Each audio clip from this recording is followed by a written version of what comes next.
This is the MLW Radio Network.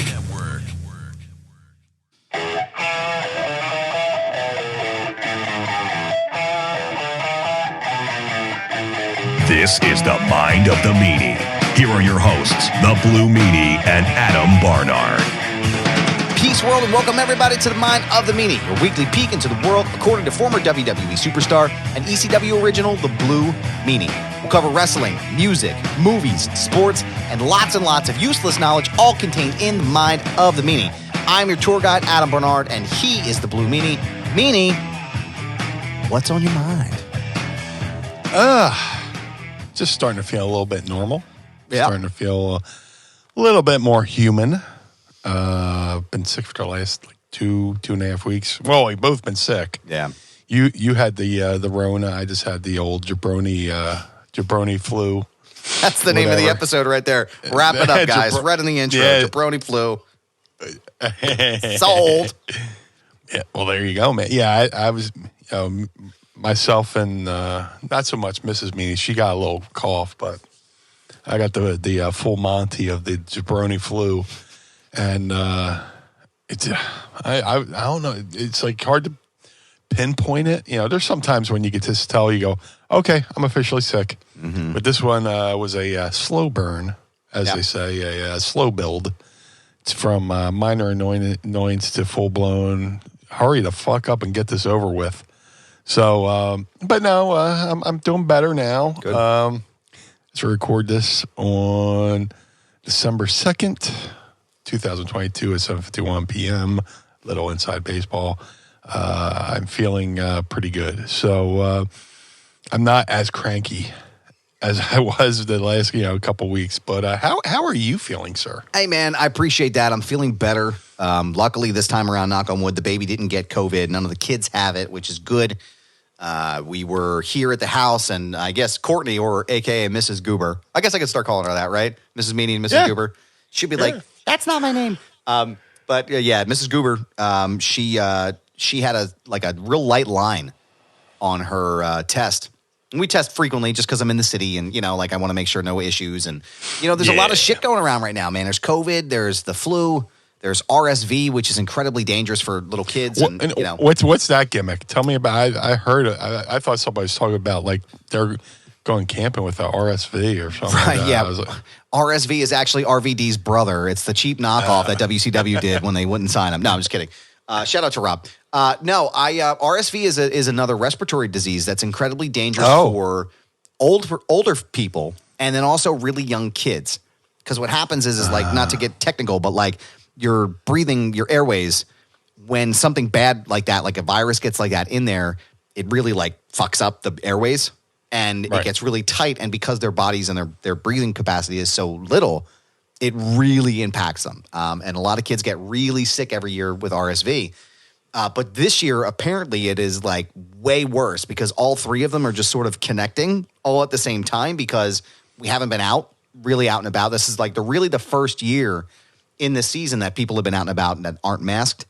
And so everything is, and now we have new variants and it's a fucking nightmare. So anyway, but yeah, I'm feeling better now. I was saying in the hallway show, which you can actually see when you go and sign up at patreon.com/Mind of the Meanie, you get to watch this. You get to watch our beautiful faces and hear and watch the show early and ad-free. So you get to go ahead and go check it out now, patreon.com/Mind of the Meanie. But what I was saying was the first time I got COVID, I felt like for a couple of days or weeks afterwards, I felt like I had done a ton of swimming and my lungs hurt. But this time around, I feel foggy. I feel like I'm forgetting words, real easy words. Yeah. And I lose not necessarily my train of thought, but I lose my place in my sentence, which happens to me sometimes when I get nervous or when I get worked up. But because of this, I'm super fucking, I feel like I'm tired all the time. So that's been a real difficult, kind of breakout. But, it was a nice, unexpected week off of work with Thanksgiving. And, we were stuck here. So thank the Lord for DoorDash for saving the day at Acme. We had a little, fucking self-potluck Thanksgiving with the kids, and it was great, man. We watched the Survivor Series and the 6 ABC Parade, and it was great. So, I just realized we had done a pre-tape to Ask Meanie, so we haven't really talked in like 2 weeks. Yeah. Thanksgiving went well. Well, here's the thing. I was sick and I was worried because, we're going over to my sister's house and it's like, I don't want to get anybody over there sick. And then my sister was like, don't worry. We're all just getting over something. So I was like, all right, okay, cool. That's good. So Thanksgiving was good, nice and quiet. Ate like a madman. And then, just, chilled out with my sister, my nieces, nephews, grandnephews, and my Aunt Ray, who's, my mom's sister. We all hung out and stuff like that. So it was good catching up and reminiscing and stuff like that and go home and, just spend the next couple days chilling. Like, when I was sick, I was just like, you know what, I'm just going to stay in bed, stay rested, stay hydrated, and the only time I really left the house was for that, to go out for Thanksgiving. But doing pretty good, just catching up on things, and I keep forgetting it's been like 2 weeks since we talked. Yeah, which is weird. It flew by. Yeah, it feels like it flew by. This whole winter feels like it's flown by. I don't know if it's combination of the nice weather and the Phillies' nice playoff run that they had, keeping me distracted from the fact that I hate that the sun goes down around 4:30, 5 o'clock. Yes, evening at 3:30. I love this. This is my favorite. Fucking brutal, but doing pretty good. Watching the Eagles. Hopefully, they do well this Sunday. Of course, this airs the day after, so who knows? Yay or boo. Fuck. We'll see what happens. I don't want to jinx us again with a title. Whoops. Yeah. Dude, Philadelphia sports superstitions are a real thing. And, I'm sure everybody's got their own superstitions in their, with their, different sports, different fan bases. But Philly ones are just, their sports superstitions on steroids. It's amazing. How I could switch positions on the couch and all of a sudden that led to somebody giving up a home run or something. Just goofy shit like that. Man, I hold a significant level of guilt for myself about the title because I put Phil's win instead of Phil's stay alive. And then you pointed it out in that one episode we did after the big, win in Houston. And I was like, fuck, I just jinxed us. I just fucking jinxed the team, and it's my fault. Fuck everything. I hate my life right now. Son of a bitch. I'm fired from the show. We're homeless. We're done. You know what's crazy, though? You know what went fast? And we'll get to this at the end of the year because we have a couple more shows before that. We've been doing this dance now for almost a year, pal. Yeah, it's it just dawned on me. You called yourself stepdad. I'm like, now you've been here for a while now. I think we could stop with the stepdad references. Yeah, I'm trying to think. What episode did you hop on? Oh man, very first episode. No, I mean, let me go back into the archives here. Maybe our group historians can tell us. Yeah, I know people who pay attention more than we do. I remember doing the first show and just being doing the first sit-in and being nervous because I was like, wow, this is cool. I can't believe this is happening. And I can't even remember. That was probably that was before the CM Punk thing where he told me to eat my shoes. Let's see, where is it? Because episode 93. Was 93? I have it as 73. Well, episode 93 was the first that we actually were here together. Permanent? Permanent. Permanent was 93. And permanent, yeah, but look, I have a little folder of all the shows we've done. There you go. And Adam, episode 73 says special co-host Adam Barnard. That's me, August 16th, 2021. So, yeah. The episode was called Meanie's Hip Hop Knowledge, and in parentheses, you're not Meanie. And then we did Yoda should coach the Eagles. Got to eat your shoes, dude. Carlin quotes apply to everything. Yeah, I mean, this was. It's been a long journey here, but I am thoroughly enjoying myself on the show, and I'm thoroughly enjoying the Pod Squad who's with us tonight. Absolutely. We got Shackelford. We got Vanessa in the chat. Hello, Vanessa. We are very much, and I hope y'all are still enjoying us, listening to us do this this nonsense every week, because I fucking love it, man. I'm having a great time. Yeah, so it's like the one time of the week where people actually listen to what I have to say.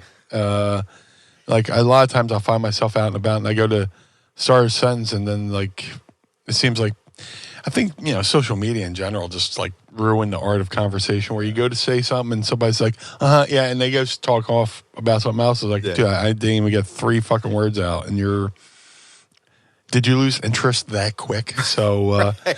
the fact what am that I here to get amuse you? What am I, a fucking clown? Is that what this is? Just here to fucking amuse you. Yeah. I even interrupt myself in my own thoughts. It's that bad. But It's the ADHD for me, though. That's what happens. Is I think of something and then I have to like say it real fast because then I'll forget.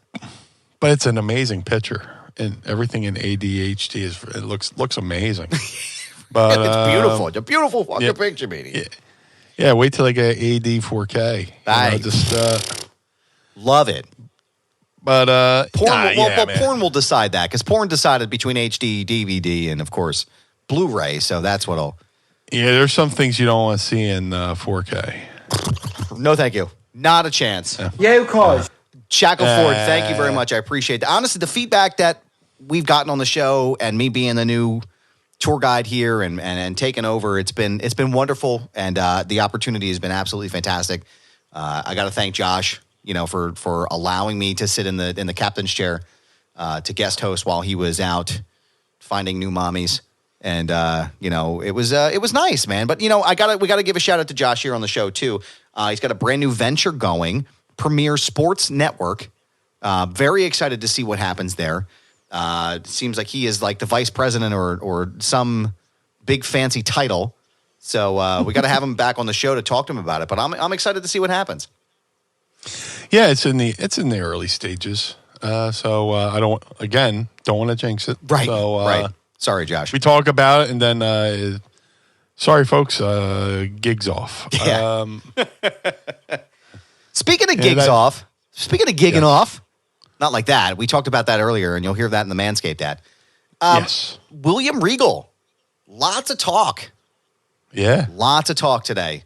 And pretty much the entire wrestling discourse this week has been about William Regal potentially leaving AEW, going back into Papa H, as he's known in the streets, into his regime over at the WWE. Meanie, what are you feeling? What are you thinking about William Regal?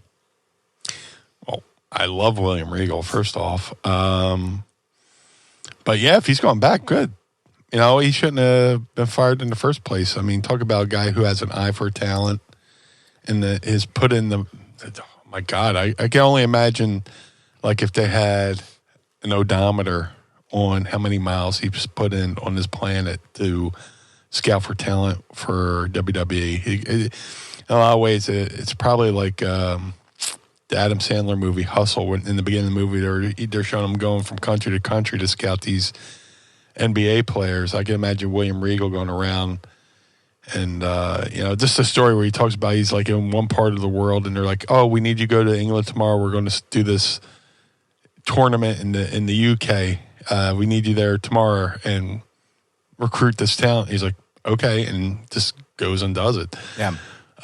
He's given more to this business than a lot of people, and it's kind of hysterical when you think about it. That, I mean, the rumor going around is that when he went to AEW, he had a clause in his contract that says if Triple H ever comes into power, I can go back to WWE. And to me, it seemed like one of those things where Tony went, sure, that's never going to happen. So, yeah, you want that stipulation? All right, we'll sign it off. Yeah, here you go.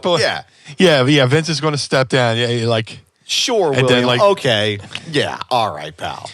Yeah, wherever you want, pal. And then all of a sudden, Tony's like, he what? Well, fuck. Yeah, well, fuck me. Yep. So the way that angle played out on Dynamite, that looks like Mr. Regal's farewell to AEW. I mean, That's I mean, what it you have looked like, you have man. him do the stretcher job out of the building. Yeah. So yeah, I mean, and you could tell William Regal never really wanted to leave in the first place. He's spoke highly of them on the way out, which I think he genuinely loves that place. WWE, gave him a purpose, to go out and find all this good talent. And he literally went everywhere. He was at, he would go to, India, Germany, China, he would go to the indies like PWG and scout talent and stuff like that. So he is an asset to the WWE developmental. And to get him back in the building is, a grand slam for them, So it makes all the sense in the world that he goes there.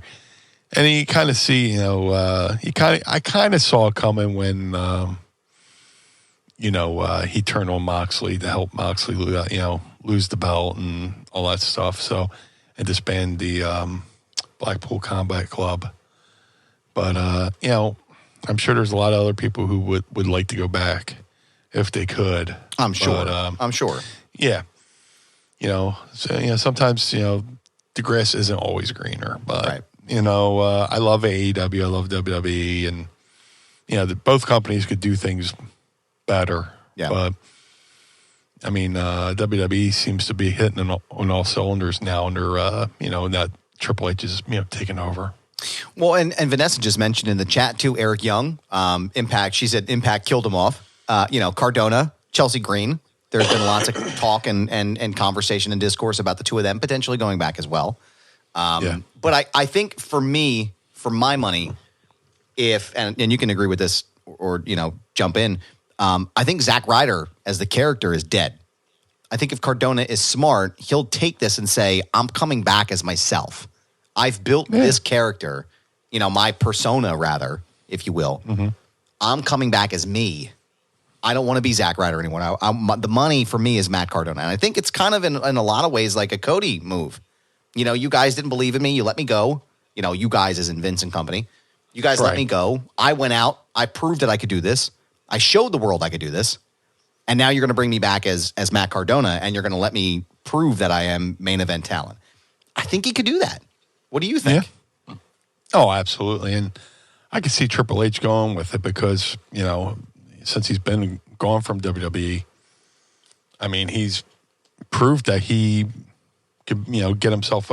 He proved in WWE he could get himself over. True. When he was doing the true Long Island IZ stories and stuff like that. I know I probably butchered that, but I mean, like he was doing those videos and he was getting himself over to the fact that where even though he was on WWE, he wasn't on WWE TV at the time. People were chanting his name and bringing signs.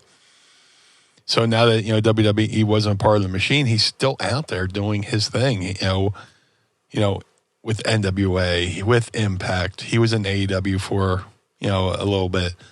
He's writing his own destiny. So if he was to go back to the machine, I could see Triple H going, sure, fine, okay. Right. Let's do it. And then I don't know if there's been any inklings that he's going back or anything like that, unless you're alluding to something I'm not aware of. But. I think it's just speculation mostly, and obviously we got to be careful with the source. Meltzer, but right. It wouldn't surprise me. And I think the dialogue a lot of times is like, oh, well, they can't, WWE can't build new stars. But like, what if the point of this whole thing is like these guys go and build themselves outside of the company? Like Cody, like just use Cody as an example, right? Went out, built himself as a star, a main event star, back and out of the company, and then came back and is now listed as like everything you see in their merch is either Roman Reigns or Cody Rhodes. Like he is the top guy. They have built their plan, it feels like, around Cody being the top babyface. And he's the new star, right? So like I could see Cardona being in that role. I could see Karrion Kross being in the heel role, right? Like, I mean, these guys that have gone out and and created these narratives for themselves. I don't know. And it also goes to show, maybe that was the purpose behind some of those early releases, where AEW and Tony Khan talks about being a billionaire, and WWE goes, "Oh, you're a billionaire? Well, here's some talent, that we're not using at the current time. We'll allow them to get better and make a living on your dime, and when they're ready, they can come back to us when they're, ready to come back to the machine." And yeah, it sounds crazy. I mean, Vince said that in the quarterly call that he had. He said that he was like, maybe we'll give him more. Like Moxley went out. Moxley didn't want to leave. He hated his creative, and now he's the most over guy. He's one of the top guys in the AEW. Could I see Moxley going back? Sure. I think that door is always open for him, and I think there's a hell of a story still to tell between Moxley and Roman. Like, you could totally do that. I could see him going back as Moxley as opposed to Dean Ambrose as well. So. Absolutely. I don't think there's any reason to revisit the Ambrose character. I think he has established himself well enough as Moxley to go back. I think Daniel Bryan has done everything he can in WWE. I don't think he's going back until it's a Hall of Fame induction. But go ahead. Daniel Bryan had a great line the other night or other day. I don't know where he said it, but I read the quote. He's like, "They're paying me a lot of money to wrestle on YouTube." Yeah. So. Yeah. But that's saying, like, you're in the business. You're one of the boys, TM. Do you think that is a dig, or do you think he's just like? I don't know. It's it just could be him. Just being sarcastic. I mean, if he's doing a lot of stuff on YouTube, you bring in a talent, and I know everybody makes things about ratings and the demo. The key demo. And the only people who really should care about that are the people, writing the checks. But, I'll say it again, the other thing that's important is putting asses in seats and selling out buildings and the merch and all that good stuff. But, the fact that, he's there and he's mostly on YouTube where they can't utilize him to affect the ratings is kind of crazy, Right. So... I'll full disclosure. I don't know the context of why he said that or when he said it, but I read it and I was like, "Ooh, a little stiffsky, brother." But they got all this talent there, and I'm sure he would definitely go back to WWE if given a chance. He talked about how hard it was for him to make the decision to leave WWE because he's literally got family not anymore, but family that was working there and stuff like that in front of the camera, behind the scenes. And, WWE, it brought him to the next level for all the good he did in Ring of Honor and on the Indies and all this stuff. WWE is what really made him the household name that he is. So I could definitely see him going back. And then also, I could also see him, eventually, if he decided to wind down, do something behind the scenes worth, maybe going down to the PC and, help train guys and stuff like that. Because he's trained plenty of people, I could see business. I could see Daniel Bryan, Bryan Danielson, whatever. I could see him being like a William Regal type of individual. I could absolutely see that. And I think that would be a great role for him as far as what maybe his future would look like outside of the ring. Yeah. I mean, it's another way to contribute to the wrestling business and have some have some good health. That goes into a lot of decisions. It's the health and the recovery from the things we do in the wrestling ring. Right. It's a full disclosure. There's a reason why I turn down more bookings than I accept nowadays because I'm trying to take in more meaningful bookings. Right. Now, I'm 49. I still want to do things, but in a way where I can maximize the bumps and the physicality of it. If I'm doing physicality somewhere and it's nobody's seen it and nobody's I'm doing okay, payday wise, merch wise, but if there's nobody really there to see it, just If a meanie farts in the ring, do you smell it? Yeah. Is it worth the the 2 or 3 days after the match it takes me to kind of recover from something like that? That's why, if MLW calls, I'll be there. If AEW wants me back to do be like a surprise, do whatever, I'll be there. If by some chance somehow with WWE I get to do something, hopefully in a year and a half. You mean at the one in the one in Philly? Yeah, the WM. Ladies and gentlemen, please, if I can have your attention for a moment. This is the part of the program where we mention that we would like to see the Blue Meanie inducted into the WWE Hall of Fame and a part of the Andre the Giant Battle of the Royal. So, Hunter, Papa H, if I could, I know you're listening. We want to see that, and I think you should do that. So, thank you. Well, I was alluding to it. I'd love to see the whole ECW class getting put into the WWE Hall of Fame because it's Philly. ECW was Philly. And, hey, WWE, they borrowed a lot from ECW, so. Hey, Bruce, Hunter, yeah. H, if I could be so informal. We want to see it. The people want to see this. So I feel as though the Hall of Fame ceremony in 2024 should be very blue. Well, let's not jump. Hashtag Meanie. Hashtag Meanie Mania 40. Hashtag everyone loves Meanie. But I digress. Yeah. We're getting off kilter here. But no, I understand. Yeah, you don't want to jump the gun too soon because, you don't want to, that to get lost. The push for that to get lost in the, because we still have a mania in Hollywood to go through. So, maybe after the Mania 39 SmackDown, it's time to get busy with that. But no, seriously, I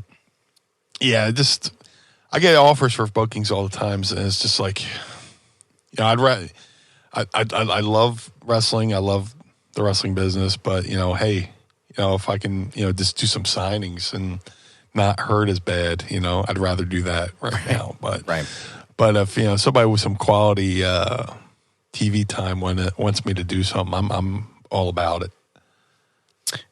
Bailey wants to know if you would. What about if Battleground Championship called? Oh, in Philly. I'm already doing their event December 17th. Yeah, don't forget to come and check us out. We'll be there December 17th, Icons of Wrestling. The Icons of Wrestling convention, and then same day, same night, same building, Battleground Championship Wrestling. So, I'm going to be there. I don't think I'm having a match, but I think Meanie Claus might have a little something to do that day. So, I gotta pick up one of them wrestling buddies from Brothers Gatter. I gotta grab one. I just got the blanks for me. Well, the unstuffed ones because I'm doing a couple signed ones for him. So I have to send those back tomorrow morning. But yeah, the Brothers Gatter, Santa Meanie, stuffed animals look amazing. I'm glad they went with it because it's something I've wanted to do for a while. Yeah. And excuse me, we had a couple versions of it, and I love the one we did now with the steel chair taped to my back. Yeah. So those are selling pretty well. So get to brothersgatter.com, get yourself a Santa Meanie Wrestle Buddy before they're going to be a limited run. You can't be selling those in April. So get them now. Go ahead and check it out right now. I'm excited for Icons, man. I'm looking forward to it.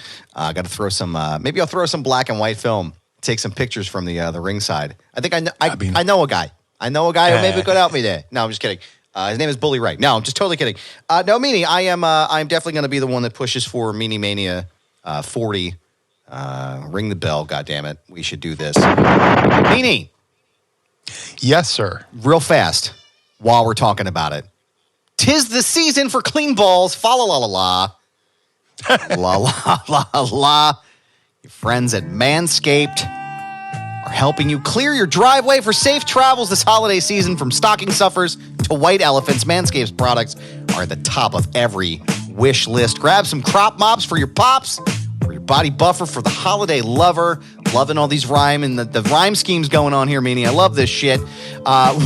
Win this year's White Elephant gift and help all the men in your life go from eggnog to nice hog this December by going to manscaped.com and using promo code MindMeanie for 20% off plus free shipping. Meanie, I got to tell you, the products at Manscaped have been incredible. I smell better. I feel better. And most importantly, Courtney enjoys looking at Little John and the East Side Boys way better. Way better. But I'll tell you, man, Manscaped is the top of the line for man grooming, man maintenance, whether it's the Platinum Package 4.0, the Preserver Cologne, the Sheer 2.0, or the Body Buffer. Or you know what? I like the green tea spray for your feet because after a long day, from head to toe, I like to, that's how I go. Hey, man, I dig it too. My feet smell terribly after a long day at the office. Manscaped is your one-stop shop for all your holiday needs. They have the perfect gift in the Platinum Package 4.0, plus loads, get it, of little presents, perfect for holiday and stocking stuffers. What better holiday gift than giving the gift of good hygienes and a few laughs? Manscaped offers a handful of their liquid formulation shampoos, body washes, upstairs and downstairs deodorant, gels, exfoliants, absolutely everything that they could need to keep it clean. I know how nice my skin looks, Meanie. I know you're a skin guy as well, so you want to make sure everything looks good up top and downstairs. Don't let those chestnuts roast in the wrong boxers. Get them a pair of Manscaped boxers, especially made to keep the area cool and provide holiday comfort all year round. Now that you've given them the perfect privates, go beyond the grown with Manscaped's full body product line. If dad have nasty nose hairs, save his life with the Weed Whacker nose and ear hair trimmer. The Shears 2.0 is their full kit for nail care with scissors, clippers, tweezers, and a file for the traveling man. There's the brand new Persevere cologne that brings a light, breezy, woodsy feel that gives that fresh tree scent even after the holidays are over. I just got myself a scent of this. I'm a big cologne guy. I like to smell good when I'm in the office. And I'll tell you what, the Persevere cologne, chef's kiss, my friend. Way to go. Are you still using a loofah, Blue Meanie? Not now. Next, thanks to Manscaped. Using the brand new body buffer, loofahs hold a Absolutely. shit ton of bacteria from dead skin. Help throw that disgusting loofah out and get the body scrubber that feels smoother but acts tougher, just like old Goober here.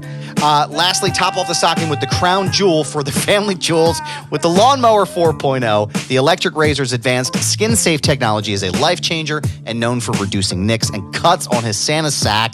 Manscaped is here to make holiday shopping a blast, friends, and by giving products that they'll love and will make them laugh. Go to manscaped.com right now. Get 20% off plus free shipping by using the promo code MindMeanie. That's 20% off plus free shipping at manscaped.com. Use promo code MindMeanie. Manscaped, the perfect gift that will be the holidays' biggest hit. We thank them for sponsoring the program. What do you think, man? So let's talk about AEW a little bit. What do you think about MJF as its new world's champion? I'm happy about it.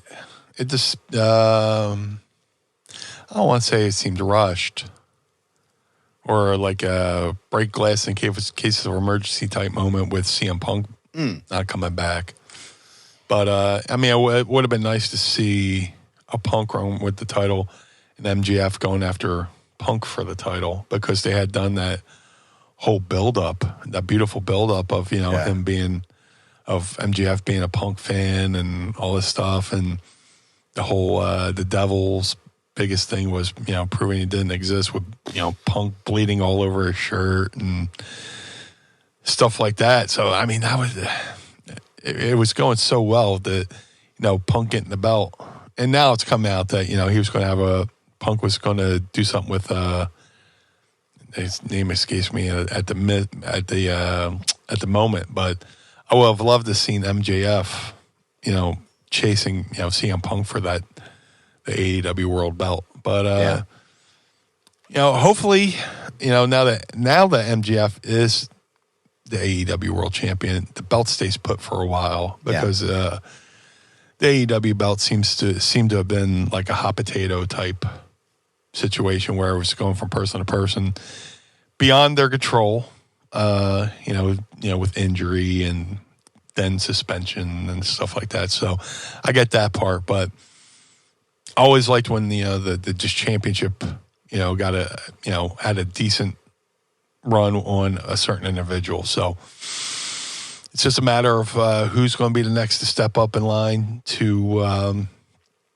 give MJF a run for his money as world champion. So that's to be seen. But I'm sure Moxley will get like some sort of rematch. Yeah. Eventually, but we'll see. I like it. It seemed like kind of rushed. I liked when MJF was the angry. Not that he's bad now, but like the angry. This is my time. I'm due. Thing. I want to get paid. I want the belt. I want this. I want that. I want, all the other things. Flirting with the idea of going to WWE and putting over Miz and promos and stuff like that. That was great shit. But now that he's officially a part of the machine, being the world champion, it'd be interesting to see where he goes from here. I just looked him up too. I'm looking him up as we're talking. He's 26 years old. Yeah, like he's got an insane amount of time left in his career as long as he plays his cards right. Like, it's crazy. I legit have T-shirts older than him. It's so nuts, man. It's so nuts that this guy is at the pit. Like, he's just beginning in his career. Yeah. I would be shocked if this guy didn't jump to WWE after he builds himself as the AEW world champion. I would be shocked. I can see it happening. Yeah, I can see it happening. WWE being they're a worldwide entity, but the Northeast is definitely WWE territory where, WWF and WWF, have a rich history there. I'm sure he wants to work Madison Square Garden one day. Yeah. I could definitely see that happening. And it all depends of where MLW will be. How long is he signed for? So he is, I think he's got another year on his contract. He just renegotiated, but I think his contract is up at the end of 2023, if I recall correctly. Because I remember there was that whole thing with his, the pipe bomb brother and, his contract and all that. And, how much of that was a work, how much of that was a shoot. And, it's really hard to tell in this company sometimes how much of this is real and how much isn't. There was a conversation, I don't know if we touched on this before, maybe it's happened since we talked last, but we were talking about the Elite ragging on CM Punk in Chicago. And all these folks have been talking about, it's a work, he's coming back. CM Punk ain't fucking coming back, AEW. It's not happening. It can't. Well, he did come back because in MGF's media scrum promo, he quote verbatim CM Punk's pipe bomb promo. I'm the best in this ring, in front of this camera, on this mic. Yep. Thank you, fuck you, bye. Quoting Jim Cornette there, which Jim got a kick out of it. Him and Brian Last just did a thing where they played the audio from that, and Cornette was popping for it. But CM Punk ain't coming back. After all he did he brought eyes to that company. Yeah. People are like, they were doing good before him. They were doing better after him too. And somebody just recently did a breakdown of how the ratings have been since Punk left. And it's a shame it had to come down to, choosing, which is fucking stupid, but go ahead. I'm sorry. Right. Yeah. But, I definitely don't see Punk making a return to AEW or WWE for that matter, but I could see him being that, driven just to make a point and go to WWE for one last run, just as a fuck you to, the EVPs. That's the thing, and that was what I wanted to carry us into the Ask Meanie portion of the program. The Rumble has been getting a lot of talk recently because it's the next pay-per-view. There's nothing now between that or today rather, and that's the next pay-per-view. There's been a lot of talk that The Rock is going to enter at either number 30 or number 40, depending on which report you believe. Right. Friend of the show, I should say, Dwayne The Rock Johnson. There's stories and things going around, rumors that he would be entering at number 30 and number 40 and that he would win, and that's how he would challenge Roman Reigns for the head of the table conversation. And honestly, Dwayne, we love you, but I don't want to see you win the Rumble, man. I don't want to see it. What do you think, Meanie? I mean, if the rumor is true that he's facing Roman at Mania, this is the only way to fast track it when you think about it. I mean, between the Rumble and Mania, it was January, February, March, April, 3 months to build it.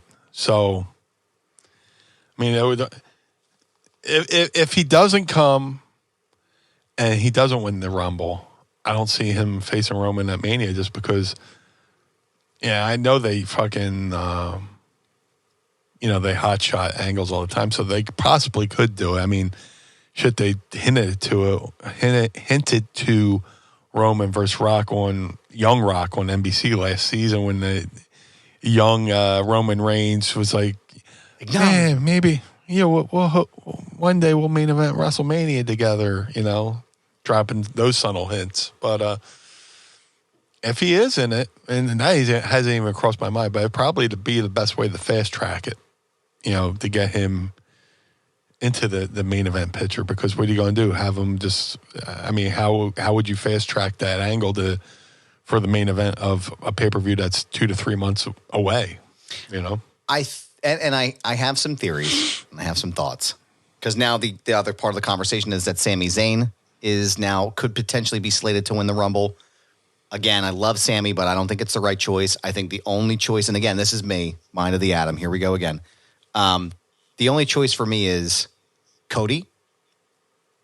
I think there's a way better story to tell with Dwayne when it comes to like Jay, comes to Solo, it comes to Sami. I think all of those things collide all in one story. Here we go. Scissor me, daddy ass. They all connect in one fell swoop. I don't think you need the belts for Rock, man. I don't. I don't think it's necessary. Well, he doesn't have to win the belt. Well, right, but do you think the storyline facilitates it, though? Well, Rock, wins the Rumble. He faces Roman. Roman pins Rock, and now he goes, now I am the ultimate head of the table. That's true. I mean, the Rock could come out and say, well, you've been calling yourself the head of the table, but have you forgot about me? Like Eminem. They all forgot about Rock. Right. I'm out in Hollywood. I'm doing this, that, and the other thing. I'm the head of the table. So it's head of table versus, self-professed head of the table, And then if Roman beats Rock, then he could say, once and for all, I am the ultimate head of the table. And that would be the bragging rights for for Roman, besides having the belts, that he beat the ultimate, Samoan superstar. That's true. I think that's really the story, though. I think that's the real angle. Is Rock comes in, friendly terms. Hey, I'm here. I'm back. I'm so excited to see how well you're doing. Blah blah blah. Whatever. And then it becomes this friction between them. But I also think that's how Jay splits off from the bloodline, because I think that's also building in the background. I think a lot of that is building, and I think, Vanessa just mentioned that the plan seems to be is that Sami Zayn and Kevin Owens are going to face the Usos at WrestleMania, and then that collision is going to happen. I think they will be the ones to unseat the Usos as champion. But I definitely think that, it sounds like there's a lot of conversation that Roman could potentially main event both nights, which would be fascinating, because that's the sort of the plus, the benefit of having a 2-night WrestleMania. He's got 2 belts. Right. So one belt's on the line one night, and the other belt's on the line the next night. And that's how you split it. But again, my question then is where do you go with the company after Roman is beat? Because once Roman's beat, like that's it. Like there's no going back to the tribal chief. That story is over. Well, and that's the reason why you have him go over on Rock to be the ultimate tribal chief, you know. But then the next night 2, is that when Cody beats Roman? Well, that's just, rumors. But I'm saying, it doesn't necessarily even need to be Cody. But the question is like, Roman beats Rock the first night 1, and then the winner of the Rumble, if it's not Rock. If he's facing the Rock, I wouldn't have him on. You save that match for night 2, main event night 2. Yeah, you don't, like Dusty said. Dusty would never do anything early on the show because you don't want to kill his initial pop. You don't want to be seen until that main event, right, of WrestleMania. I mean, besides doing the press for it leading up to it, but you don't want him on night 1. No, he's definitely got to be the main event in night 2. If it's going to be those two, put both belts up or whatever. Right. But now if it's not Rock, then you can have him. Because like if he wrestles the night before, then that takes the luster off him facing the Rock the next night because you could say, he could go, well, I was just too beat up for my match the night before, facing the Rock. You want him as fresh as a daisy, facing the Rock in that ring, for the main event of WrestleMania. You don't want to squander the draw of Roman versus Rock that people have been fantasy booking for the last couple of years. You want them straight up 1-on-1, no distractions, no night 1 bullshit. Right. No, I get it. And again, maybe that's what they do to split the titles then. Maybe that's how they do it. Right? They take the black belt away. They put it Cody and Seth, whatever. They figure out something. They have to figure a way out of this because at some point it's going to get to the point where it's like, well, I mean, if they don't do the Rock thing, then you could then definitely have Cody come back, win the Rumble, and take the black belt off him because that was his dream, that his dad never got to win the belt at MSG, and he showed the photo of Dusty holding up the belt, and he's got the photo in his house, and that was Cody's role for coming back to WWE. His goal was the WWE World Champion, not the Universal title, but the WWE title, that the belt that eluded his father. He wants to take on the challenge of winning the belt that his father couldn't win. Right. So that makes all the sense of the world if it's not Rock. But here's my question, though. Not necessarily a kickback, but a sort of a more deeper question with that. Does it take the luster off of Roman as the tribal chief if Cody beats him if Cody beats him for just the WWE Championship?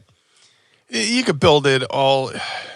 I mean, some of the best teams in sports have lost to, the lost championships to teams that nobody expected them to lose, just on sheer destiny. True. So Cody's destiny would be that his father was looking over him and helped guide him in his way to beat Roman Reigns. The Philadelphia Eagles, nobody picked them to beat the Patriots in the Super Bowl. And as a matter of fact, the Eagles gave up 500 yards of offense and still won. Yeah. Those Philadelphia Eagles were a team of destiny that year. Same way with Cody. He's the wrestler of destiny. He can, he's channeling the spirit of his father. He's doing it for his father. He's doing it for his family. He's doing it for his daughter. To obtain the thing that's eluded it. He could say my dad was a multi NWA World Heavyweight Champion, but the one belt that eluded my father was the WWF World Heavyweight title. And it could just be a run of destiny for him to win that belt. And it wouldn't hurt Roman 1 ounce. That is somebody who has momentum and destiny, can overcome anything. And I don't think Roman would look weak dropping, the WWF belt to Cody at all. I appreciate your analysis on this. I love talking about and fantasy booking this kind of shit. Yeah. You know, the upcoming stuff. It's great. But I do have a very important question for you, if you don't mind, sir. Are you ready to ask Meanie? I would love to. It's time to ask me anything. Ask me something. Don't forget, use the hashtag AskMeanie, tweet us your questions, or join the Pod Squad at patreon.com/mindofthemeanie and ask your questions, and we'll ask them first. Speaking of first, I have a question here from Shackelford. Here's some breaking news for you right now. What does Meanie think? Thank you. What does Meanie think of Jacob deGrom to the Texas Rangers for 5 years, $185 million, and also the Mets stink? So that legit just happened? Yes. Oh.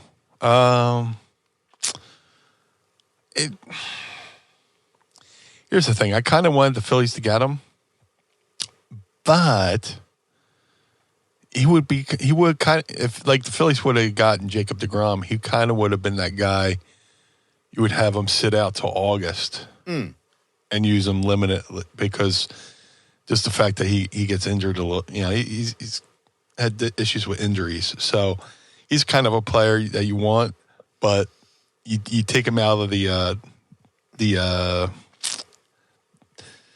packing peanuts in August and be like, okay, take us through the playoff run and help us win some games. But if you put him in April, he might be done by July. So the fact that he's no longer a Met is good for the Phillies. You know, he's out of the Rangers are American League. Yeah. Good. He's out of the American League, and he's not a Met, so that helps the Phillies in the division at least. You know, the Phillies just picked up Jake Cage off of waivers, so that looks pretty good. He's like the ultimate utility player. But yeah, Jacob deGrom to the Texas Rangers. Wow, good for them. That's a lot of money for 5 years.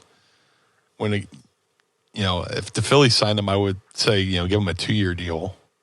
Just for the fact that he's getting up there, and like I said, you don't want to bust him out until like early August. To help with a playoff stretch. The rush to the playoffs. But yeah, good for them.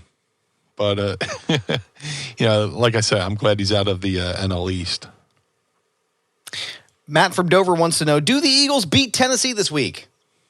I believe so.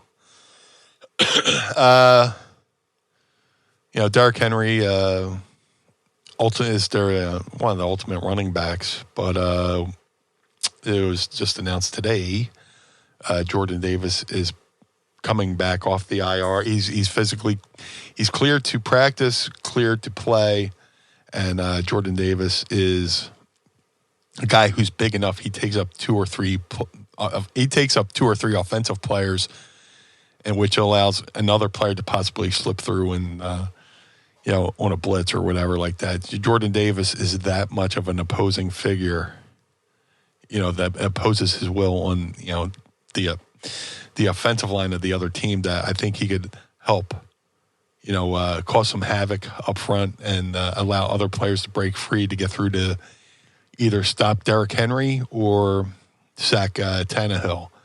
And Tannehill's, kind of coming back down to earth. He seemed like he was doing all right for a little bit, but if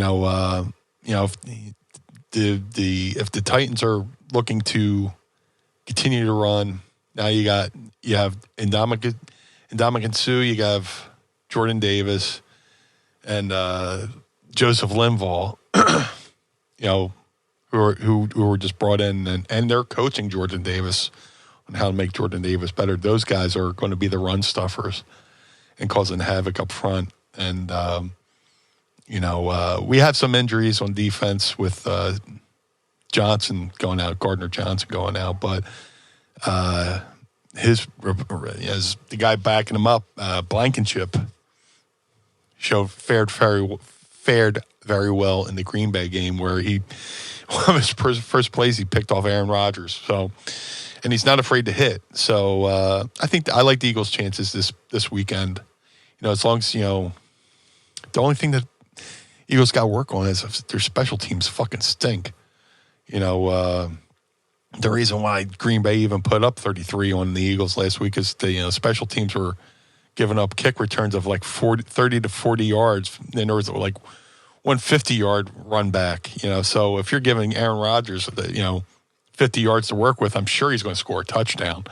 So the only thing the Eagles really need to work on is having Jake Elliott kick that fucking ball out of the end zone. So teams aren't returning the ball back to the the 30 or 40-yard line and giving the Eagles defense a short yard to fucking play with. But as far as this weekend, I like the Eagles' chances. If they're going to be Derrick Henry heavy, and with Jordan Davis coming back and Sue and Linval all there, healthy on that defensive line, I like the Eagles' chances.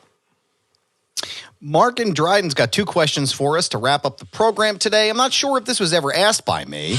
Are either of you Metallica fans? If so, what's your favorite song or your favorite album? And have you heard the new song Lux Eterna? If so, what are your thoughts? I like Metallica. I got to see some really cool Metallica live shows as a fan. First time I saw them in person live was at the on the Injustice for All tour with the Cult opening up, and that show was memorable because I think I talked about this on a early Mind and Meanie episode when we had Joey Campbell from the Swamp Candles come on, and we're just talking around the time Eddie Van Halen died, and we brought Joey on to talk about Eddie Van Halen, but then our just love of music and the Philly music scene. We talked about this Metallica show at the Philadelphia Spectrum, 1988, 89-ish, with the Cult opening up, and the fans, they were stupid enough to put down seats for the Metallica show, and the fans were like, nope. And like, I'm up in the second level, like the first row to second level, and it's like watching worker ants lift up these seats and pass them back. And the seats just ended up being in a stack, and people were ripping the seats out and throwing them like Frisbees and all this stuff. And that was a memorable show. Then I got to see them do I've seen them a few times, but then the other memorable shows, they played a free concert here in Philly. Yeah. And the anniversary was just like a month ago.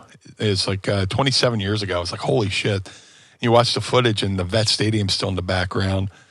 And Citizens Bank Park and Lincoln Financial Field aren't even built yet, which is kind of cool. Still a twinkle in the fanatic's eye.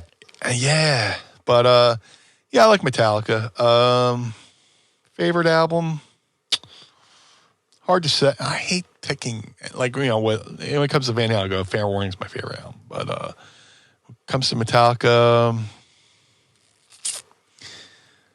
it would have to be probably Kill 'Em All or Ride the Lightning, one of those early albums, just because they were just so raw and they're so young and full of anger and energy and stuff like that.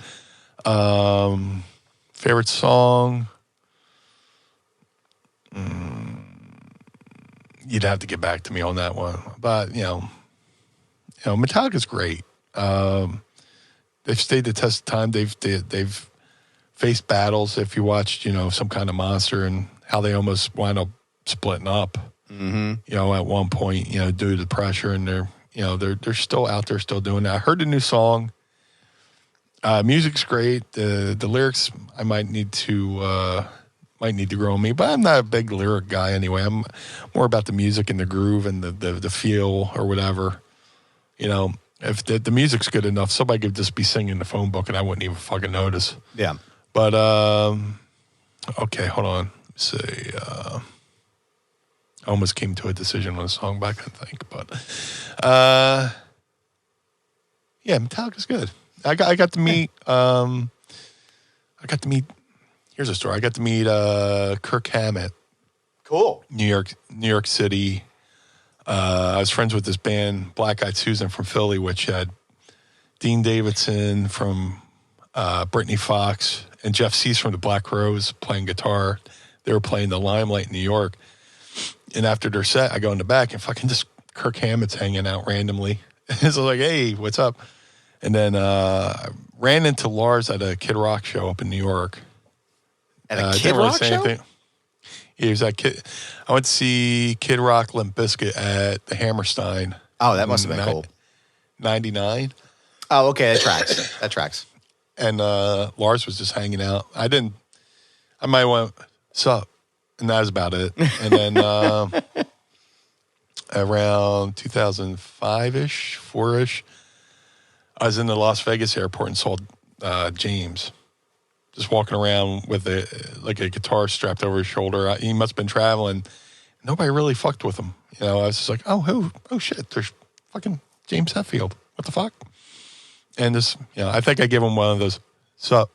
And that was about it. I was like, I ain't gonna fuck about with, you know, I'm gonna fuck with him. He's out, and I won't blow his cover either. Right. Somebody, all it takes is one person to go, hey, can I get a photo of you? And somebody goes, oh, who's that? That guy must be famous, and then, you know, just ruins their fucking privacy, you know. Well, that's the thing is like that's probably like the worst place to probably meet somebody famous is a fucking airport. Like I can't even imagine. Like flying is just such a fucking chore. You know, It's not just, you know, getting in the airplane and or flying itself is not the hard part. It's the waiting and the fucking the terminals and the food. You're like, fuck, man, this sucks ass. Yeah. This is terrible. It's an unnecessary evil. Yeah. Until they invent teleportation. But which, with the advances of modern science, I'm hoping happens any day now, really. Yeah. Mark and Dryden's last question for the show. Here's a show or two's even idea. Have you guys ever thought about doing a 2022 year in review episode for the major companies? What's the biggest story / news item from each company this year in your guys' opinion? I know my answer for both of them, but go ahead. I watch so much out of my peripheral that like I couldn't do a proper one. Yeah. You know? I know some of the bigger stories and stuff like that. And, you know, if you had me watch something, I could pick up on little minute details. Like, you know, the other day you and somebody posted the photo of Roman and one of the Usos staring over, and you guys thought he was staring at Sammy. But I was like, no, they're staring at Solo right there because he doesn't have his arms up. And then the next night they do the thing where they try to get him to do a group photo, and he's not participating. I don't know whether it's going to be a red herring thing where he's not participating in the USO activities, the USO reindeer games. But I hope somebody hears that. I hope that ends up on TV at some point, please. Yeah. God, that'd be great. Yeah. But if we did a full year in review, it's like, ooh. Yeah, look, I love all wrestling, but some of it's hard to keep track of. And, you know, I wish I could watch Impact, but, you know, they're not on a cable thing that I can watch. I wish I could watch New Japan, but I watch all these people watching everything, and I go, man, it must be nice just to have the tolerance just to watch everything. Or the time. Dude, I got 4 kids, man, and a shoot job. Like, I have other side hustles and shit. I don't have time to watch all that wrestling. Yeah. I mean, look, it's a great time to be a fan, too, to have that much wrestling at your fingertips. Where I was just on Busted Open like a couple weeks ago, and we were talking about how we had to actively search out wrestling. It wasn't always available. Sometimes you found it by accident. Yeah. And now you can watch wrestling on anything, anywhere. It's like, Jesus Christ. God bless them. But, yeah, it's kind of hard for me to, especially with my worker brain versus my fan brain, and be able to watch something without critiquing it, you know, and just, not that I'm this expert, but, you know. I know what you mean. Like, when you're, you know, I can compare it to, I understand that analogy, because as a photographer, it's hard for me to look at someone else's work and not want to critique it because I do it, you know? So it's like looking at it, I'm like, wow, that's really fucking great. But then I'm like, but maybe I would have done that, you know? And it's like, it's this weird duality that you exist in. Yeah. So I get that. But to answer Mark's question, I mean, there's only 2 answers to this question. AEW's biggest story was the CM Punk debacle at All Out, the brawl out, if you will. And the biggest the biggest news story of the year for WWE and wrestling was Vince McMahon retiring. Yeah. Nothing else tops that. Vince McMahon retiring, and this is one thing, and I can't believe I'm going to say this. This is involuntarily. Involuntary retirement, right. I agree with Dave Meltzer on this assessment and analysis. Vince McMahon retiring is probably the biggest wrestling story in the past 2 decades. Yep. I mean, like, and it was a major. It made the cover of the Wall Street Journal and the New York Times. Like, we're talking about a massive event. Yeah. And nothing compares to that. Nothing. I don't care what anybody says. Nothing Roman did compared to Vince McMahon retiring. Nothing. So yeah, I think that's your answer. Everybody assumed Vince was going to die in gorilla, gorilla position. You know, that's the way he wanted to go out, and it's not how it's going. So, well, how it's going here is that I appreciate you answering all of these questions and doing this program with me each and every week here on the podcast and for the Pod Squad. But Meanie, where can everybody find you on social media? Good sir. If you would like to follow the Blue Meanie in all forms of social media, Twitter, Facebook, Instagram, and TikTok. And I don't know if I've given up on Mammoth yet or whatever. Mastodon. Yeah, I'm still Mastodon. Here. I'm still on. Yeah, I can't even get the name right. But yeah, let's call our social media program the thing that, cavemen killed. But you can follow me on Instagram, Facebook, TikTok, Facebook, whatever, Instagram, at Blue Meanie BWO. That's the point I was trying to get to, at Blue Meanie BWO. Christmas is near, and the Blue Meanie Santa Buddy is here. The limited edition Blue Meanie Santa Buddy by Brothers Gatter is a fun Christmas take on the original Blue Meanie Buddy. They did a year ago. Mm-hmm. Go to brothersgatter.com and click shop. Click the shop button in order to order the Santa Meanie Buddy today. Limited supplies last. Go to brothersgatter.com, order it, and try and get in time for Christmas. If you would like to support the Blue Meanie and you want to get your Wrestle Buddy, Santa Meanie Buddy, but you need a good T-shirt, go to prowrestlingtees.com/Blue Meanie. If you would like to support Mind of the Meanie, go to prowrestlingtees.com/Mind of the Meanie. Get yourself some good-looking wrestling apparel. Speaking of good-looking wrestling apparel, say that again. Collar and Elbow, the wrestling brand. Go to collarandelbowbrand.com. Use coupon code MEANIE. Save 10%. Now, in case you haven't heard, you can also use coupon code MIND. Support Mind and Meanie over there at collarandelbowbrand.com. Use coupon code Meanie or Mind. Save 10%. Support the show. Now you got yourself a Santa Meanie Buddy. You got yourself a T-shirt. You got a long beard. You want to look good, smell good? Go to madcatbeardcare.com. Get yourself the Blue Spruce. My boy Josh Thornton is doing a fantastic job over there at madcatbeardcare.com. All the money he takes in goes to taking care of feral cats. So if you're a big cat fan like myself and want to support the cats, go to madcatbeardcare.com and get yourself the Blue Spruce. Also, shout out to my boy Jim Nilsson over there at glaciersofIce.com. Jim made a 3 of 3 only handmade custom BWO Air Jordan 1 sneaker for Stevie, Nova, and myself. Each pair took Jim about 50 hours per pair to make, and that's amazing. Sometimes I'll just open up the box just to smell them because they smell. I love to smell the leather, but still afraid to wear them. Yeah, dude, I would be too. Sit them on the shelf, man. I don't want to ruin them. But if you want to see Jim's progress photos, videos, all that good stuff, follow him on all forms of social media at GOI Kicks. That's all forms of social media, GOI Kicks.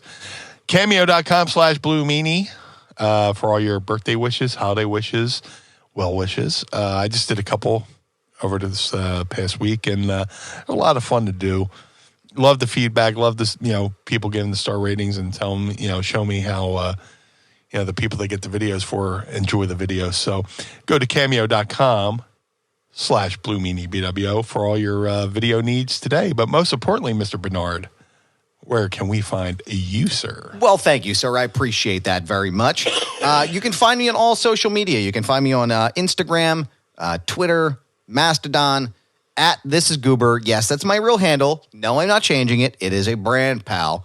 So you can find me there and follow all of my nonsense. You can also listen to my other podcast or prodcast, whatever you want to call it, Foundation Radio, by going to foundationradio.net, and you can listen to all of my archive there. Go ahead and go to the FeinbergMethod.com. Brad Feinberg is my trainer extraordinaire. He is an incredible man. He has changed my life. He not only assists me with my physical health, but also with my mental health as well, because that's just as important as being physically fit is mentally fit. So go to thefeinbergmethod.com. Use promo code Goober and get 20% off I believe it's your first month. Go there right now, thefeinbergmethod.com, and tell them Goober sent you. I promise. Actually, the consultations are free.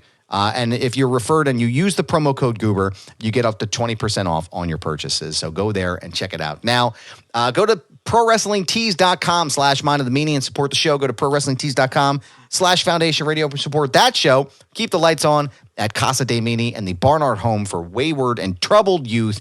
Patreon.com/Mind of the Meanie. Don't forget to go to manscaped.com. Use promo code MindMeanie. Get 20% off plus free shipping. Meanie, I want to thank you again for being here each and every week with you as well. And the Pod Squad, we love you so much. Thank you so much for joining us today for the Blue Meanie. I am Adam Barnard. Join us again each and every week as we take a trip to the mind Blue World Order of the Meanie. Peace. Blue World Order. This episode of Mind of the Meanie was recorded and produced by Adam Barnard and was engineered by Carl Pinnell. Additional production and narration provided by Sam Krebs. Our executive producers are Josh Chernoff, Adam Barnard, and the Blue Meanie. Our opening theme is performed by the Swamp Candles. Our closing theme is performed by Chikara. The show contains original music produced by Enrichment. Get additional bonus content by becoming our patron on Patreon at patreon.com/Mind of the Meanie. And follow us on Twitter and Instagram at Mind of the Meanie. This has been a Butts Carlton media production in conjunction with the MLW Radio Network. Butts Carlton, proprietor. Blue World Order. Dad, why is Blue Meanie's brain out? The world of MLW Radio never stops.